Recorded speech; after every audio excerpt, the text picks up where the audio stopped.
अब हम equivalence relation के बारे में जानेंगे। ये कहता है कि रिलेशन R किसी सेट में इक्विवेलेंस रिलेशन होगा जब वो रिफ्लेक्सिव भी होगा, ठीक, सिमेट्रिक भी होगा और ट्रांजिटिव होगा। ये तीनों चीज़ें होनी चाहिए एक साथ, ठीक। तो हम उसे बोलेंगे क्या? Equivalence relation. ठीक है, इक्विवेलेंस रिलेशन इतना तो समझ में आया, बट ये चीज़ें हमें शायद अभी समझ में नहीं आ रही होंगी, तो इनके बारे में हम जानेंगे। रिफ्लेक्सिव क्या है, ठीक। तो रिफ्लेक्सिव बोलता है अगर कोई हमारे कार्टेशियन प्रोडक्ट के pair a, element of R हैं for every a element of a। अगर किसी सेट के अंदर कोई भी एलिमेंट लें उसमें रिलेशन a निकले तो हम उसे बोलेंगे रिफ्लेक्सिव। तो ये किस तरह से होगा? तो इसकी अगर हम इसको फिगर के वाइज समझें तो फिगर के वाइज ये कुछ इस तरीके से बनेगा। a हमने ले लिया, पहली जगह पे a है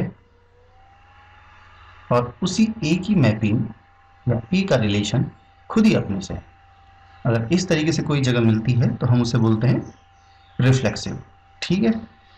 अभी भी आपको थोड़ा सा आइडिया नहीं आया होगा, हम थोड़ा सा इसको और एक्सप्लोर करते हैं। हम इसको कोऑर्डिनेट ज्योमेट्री के y = x लाइन से समझ सकते हैं आसानी से। y = x हुआ,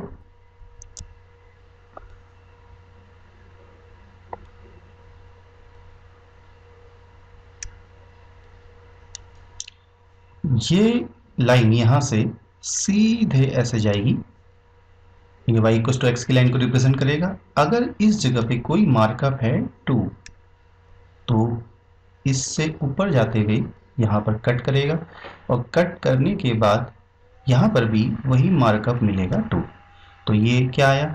2 ही लिया और 2 ही मिला ना। तो यहाँ पर हमने 2 रखा तो इधर भी 2 आ गया। तो इसको हमने अगर ग्रुप में कर दिया तो ये क्या बन गया? रिफ्लेक्सिव। इसका एक और एग्जांपल ले लेते हैं। मान लेते हैं कि आपने किसी फ्रेंड से, जो आपने पहले खेला ही होगा कोई क्वेश्चन, उससे एक क्वेश्चन कहते हैं कि भाई तू अपने दिमाग में कोई नंबर सोच, ठीक है। और उससे बोलते हैं कि तुम्हें 5 में से कुछ, उसने जो भी सोचा हो, कुछ इसमें घटाओ, जोड़ो, गुणा, भाग करो, ऐसा खेल आपने खेला है। और आप फिर उसको बताते हैं कि भाई तूने तो मुझे बताया नहीं है वो नंबर, मैं तेरे नंबर ने जो तुमने सोचा है मैं बता दूंगा, तेरा नंबर 5 आया, ठीक है। वो हैरत अंगेज रह जाता है कि 5 कैसे आ गया, ठीक। तो इस तरीके से उसने क्या लिया था? 5, आपने भी क्या दिया? 5। तो ये भी क्या आ गया? 5, ठीक है। इस टाइप का रिलेशन अगर कहीं मिलता है तो वो भी क्या हुआ? रिफ्लेक्सिव है, ठीक है। कुछ आइडिया आया होगा। थोड़ा सा और इस आइडिया को रिफ्लेक्ट करते हैं। अगर अच्छी तरीके से इसको देखें वर्ड को, वो वर्ड कहता है रिफ्लेक्सिव, ठीक। रिफ्लेक्सिव का मतलब क्या हुआ? रिफ्लेक्ट करना, जी हाँ।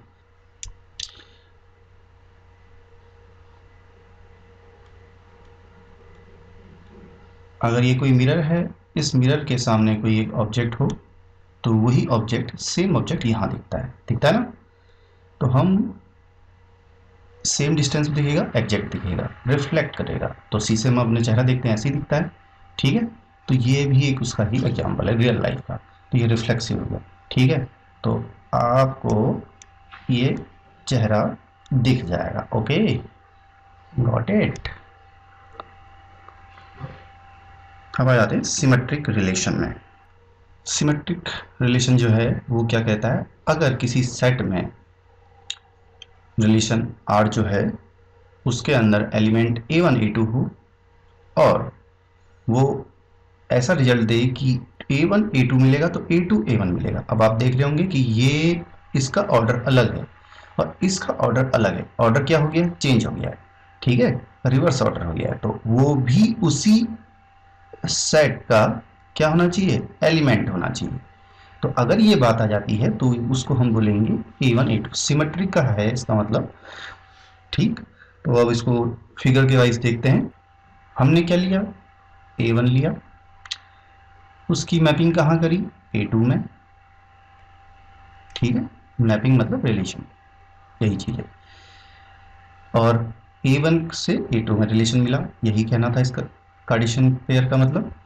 अब यहीं से ही अगर हम दोबारा देखें तो वो कहता है कि अब की बार A2 लो, A1 मत लो, A1 हम A2 हमने ले लिया और कहाँ ले जाना है, A1 पे, तो हम A1 पे ले जाते हैं। ठीक है, अगर इससे ये रिजल्ट आया तो इससे ही ये रिजल्ट आएगा, तो कहने का मतलब है कि ये सिमेट्रिक होगा। ठीक है, ये मैथमेटिकली हम इसको ऐसे लिख सकते हैं, A1 A2 implies दैट का ये रिजल्ट आता है, ये इम्प्लाइज करेगा। ठीक है, तो क्या करेगा, A2 A1 इम्प्लाइज करेगा। अगर आपने A2 A1 ले लिया तो वो A1 A2 इम्प्लाइज करेगा, तो इसमें हमें दोनों तरफ साइन बनाना पड़ेगा। ठीक, तो इस तरीके से हमें क्या मिलेगा, सिमेट्रिक रिलेशन मिलेगा। अब इसे एक एग्जाम्पल से समझते हैं। मान लीजिए कि आपके साथ कोई आपका फ्रेंड है। ठीक है, ठीक है ना, ये आपका कोई फ्रेंड है, तो अगर इधर पे हम रिलेशन देखें, इसके बीच में ये A1 है, ये A2 है, ये अगर फ्रेंड है, ठीक है, तो सीधी सी बात है, इससे इसको अगर रिलेशन करें तो ये भी क्या होगा, फ्रेंड ही होगा। कोई दूसरा हो सकता है, नहीं हो सकता ना। आप ऐसा तो नहीं है कि भाई इसने आपने इससे दोस्ती करी है और वो आपसे दुश्मनी कर रहा है, जबरदस्ती का। ठीक, तो फ्रेंड है तो ये भी फ्रेंड होगा, तो दोनों जगह क्या आया, वही रिलेशन आया, वही सेट में मिले। तो इस तरीके से हमने जब इसको कहेंगे तो ये क्या आएगा, सिमेट्रिक आएगा। ठीक है ना, तो एक और एग्जांपल ले लेते हैं इसका। मान लेते हैं कि ये यहाँ पर लैंड है, यहाँ पर सी है। ठीक,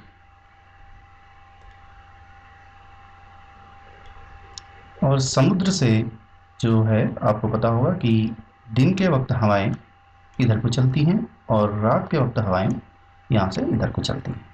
ठीक है, तो ये सर्कुलेशन सिस्टम होता है एयर का, इसकी वजह से इन्वायरमेंट जो कोस्टल एरियाज़ हैं वो टेम्परेट रहती हैं।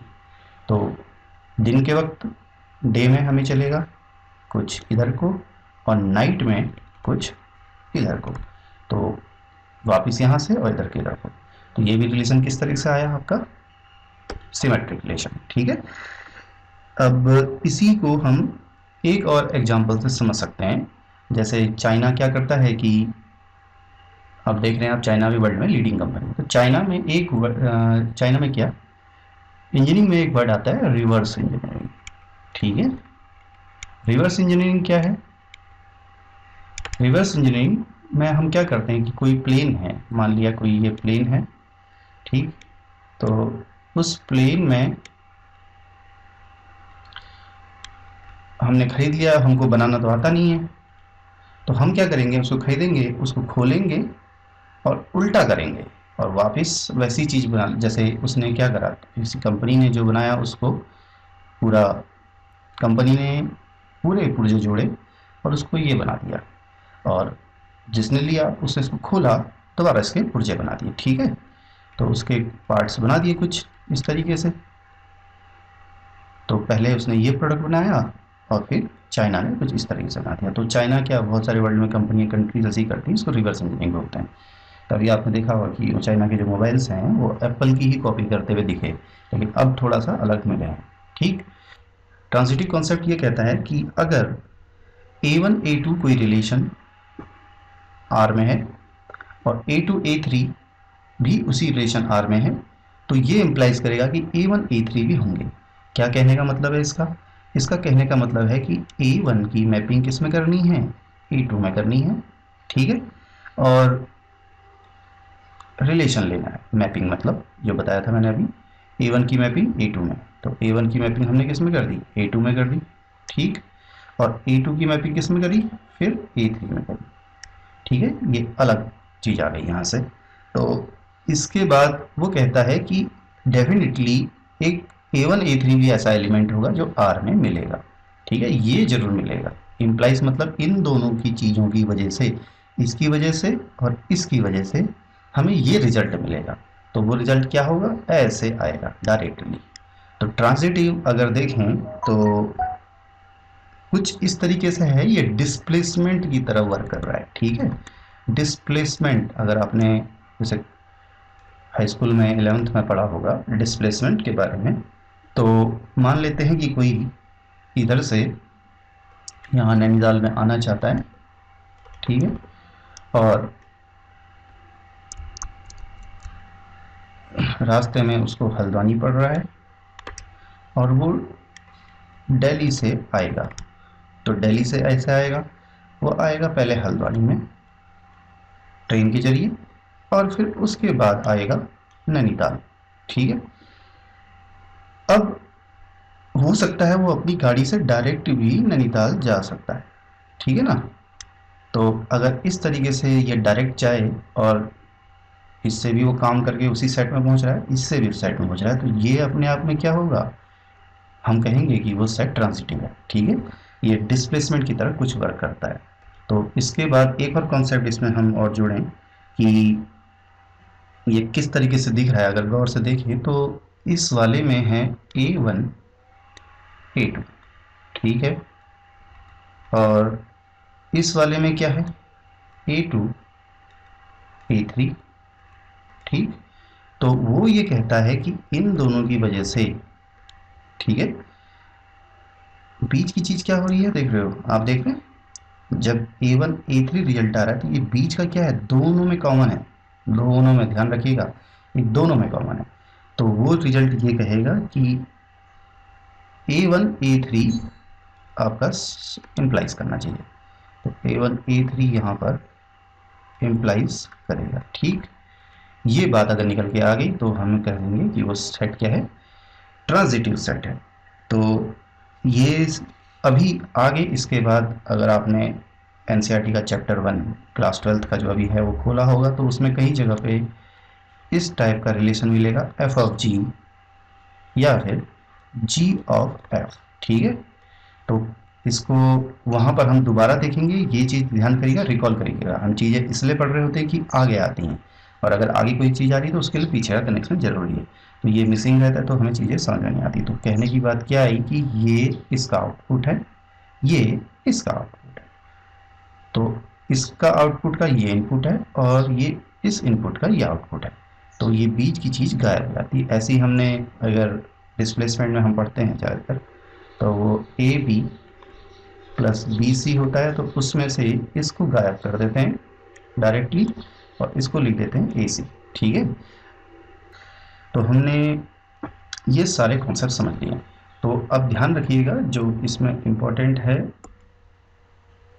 वो क्या है, वो ये चीज़ है कि इस फिगर को याद रखिएगा, इस फिगर को ध्यान रखिएगा, इस फिगर को ध्यान रखिएगा। ये बाकी इसके एग्जाम्पल हैं, हम इन एग्जाम्पल के जरिए इन चीज़ों को समझ सकते हैं। तो हमने कोशिश करी समझाने की, अगर आपको आइडिया आ गया होगा तो बहुत अच्छा। ठीक है, बहुत बढ़िया। तो अब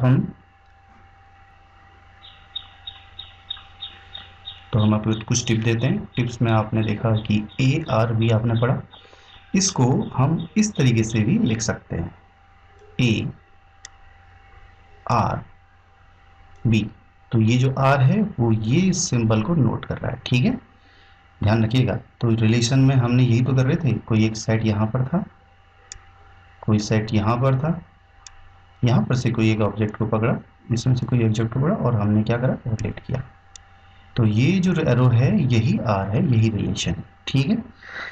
इसके बाद एक और टिप और लेते हैं, वो टिप टू है कि आपने देखा होगा कि इसमें ए एलिमेंट ऑफ ए लिखा रहता है। ये सरल है, बता आपको मालूम होगा। ठीक है। तो ये जो रिजल्ट है ये भी कुछ इसी तरीके से है, ए आर बी। कहने का मतलब है कि आपके राइट हैंड साइड में कौन सी चीज़ें हैं, ठीक है ना, राइट हैंड साइड में क्या चीज़ और लेफ्ट हैंड साइड में क्या चीज़ है।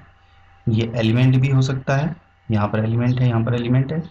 ये दोनों एलिमेंट नहीं है, इसमें एक एलिमेंट है, ये सेट है। इनके बीच में क्या चीज़ है, क्या रिलेशन है, वो इस जगह, इस खाली जगह को भरने में यूज हो रहा है। ठीक है ना। इसके बाद एक और टिप्स लेते हैं।